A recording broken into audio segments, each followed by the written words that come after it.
Imagine God, you know, the man upstairs, giving you a quarter and saying, here, my child, take this quarter. Get to know it, the ins and outs of it. Collect as much information as you can on this here quarter. And in collecting the information, you'll get to know me. Then you begin to study the quarter, but you only looked at the quarter from the head's perspective. You study the year of this quarter. You even study the people in the matrix, how they spent this quarter. You understood this quarter to be currency.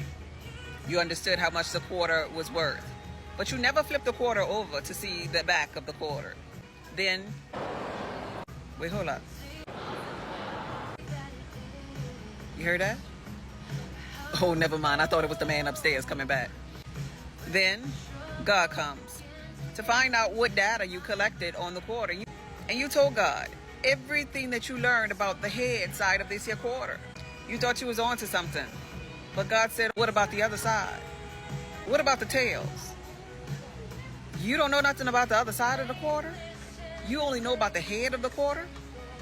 God said to you, a kingdom divided against itself, it cannot stand.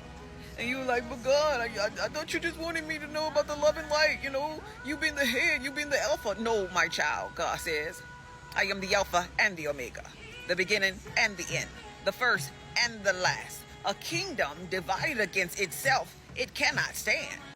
And that's where a lot of people are in the physical reality as it pertains to getting to know God. They only want to know the love and light God. They only want to know the church God. And not the tail, not the devil, not the other end of God, but all is God. There's one God, one faith, one baptism.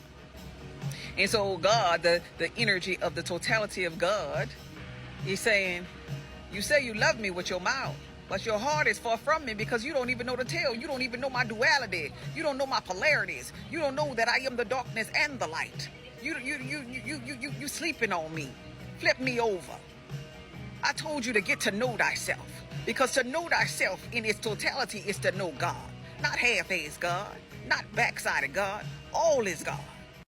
So we here on this witchery series, and I'm teaching you about dark energy because guess what? The darkness is God too. Man, the darkness can't comprehend the light just because it's on two different ends of the spectrum. But guess what?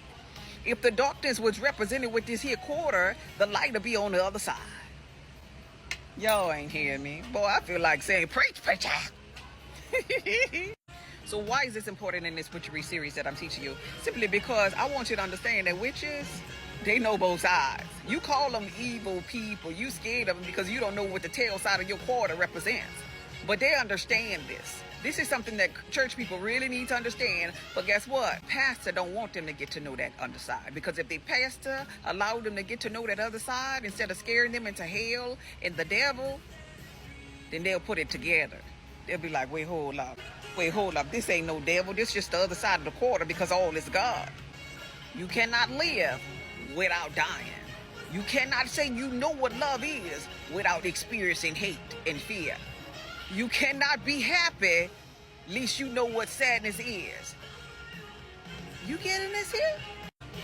So in any case, don't approach no witch or no goddess or no empress or whatever you call them, the magic worker, the healer, the shaman, the Reiki, the Buddhist monk, or whoever. Don't never approach them and tell them that they don't know God. Don't you do it. Because they know a little bit about the totality of God than the other people. All right? Anybody that practices witchery is a witch, knows anything about witches, or sit in that category, trust and believe, oh, they know God because they know themselves.